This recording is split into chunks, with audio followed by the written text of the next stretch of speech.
I'm Donna Barnes. Don't forget to subscribe, like, and share my videos if you find them helpful. You actually can love somebody too much.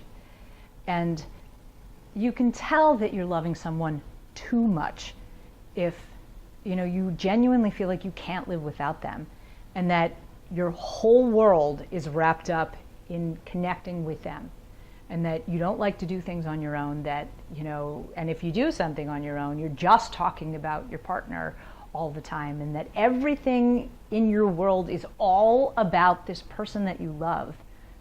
That's loving too much. And it's actually a little bit more obsession, right?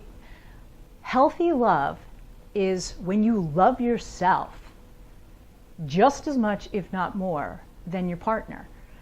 And I know that sounds really cliche, but you really need to keep your feet on the ground and maintain your life. It drives me crazy when mostly girls get into a relationship and then they turn their back on all their friends and they never see their friends anymore because they're spending all their time with their new partner.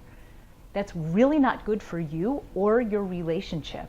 And it probably means that you're loving too much.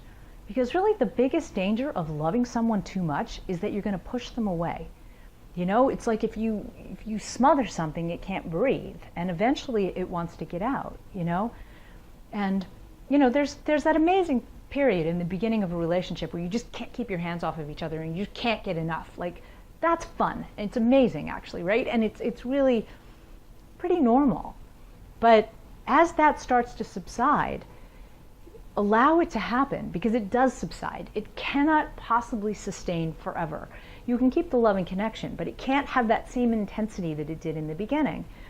And if you're trying to keep that and you're acting insecure when your partner starts kind of lapsing back into normal life, you need to do a reality check, and you need to keep a lid on it, and you need to not become needy and push them because you're feeling insecure, or you're feeling like you're losing them, or because there's stepping back. Like, there are natural arcs to relationships.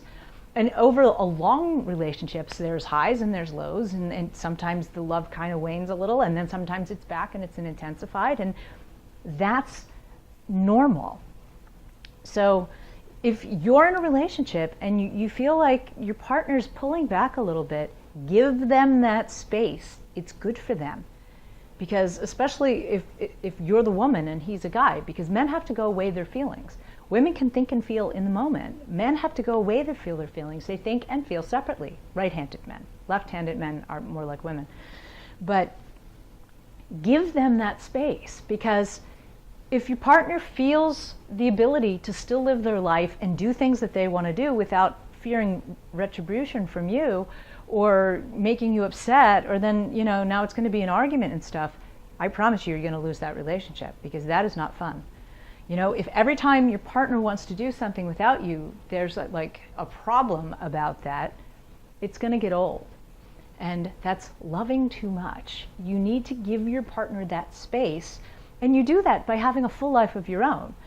Stay in touch with your friends, do things with your friends and your family without your guy, and don't spend all your time talking about your guy. Or your girl, if you're a man watching this, because men do this too. It's like loving too much is a bad thing. You need to love someone without losing sense of yourself, because the reason they fell in love with you in the first place was for who you were. If you now change who you were, they're not going to love you anymore. And I see this happen all the time. I mean, I'm a breakup coach. I get so many people come to me that tell me, like, oh, this was the best relationship I ever had. But they got needy, and they were so intensely in love that it burned out, right? So make sure that you keep a nice balance in that you still do the things you need to do. You don't turn your back on your life. You keep your life. You be the person that they fell in love with, so that they can continue to love you. If you change into this needy, lovesick person, they don't recognize you anymore. And that's not who they fell in love with. And you're going to end up losing the relationship.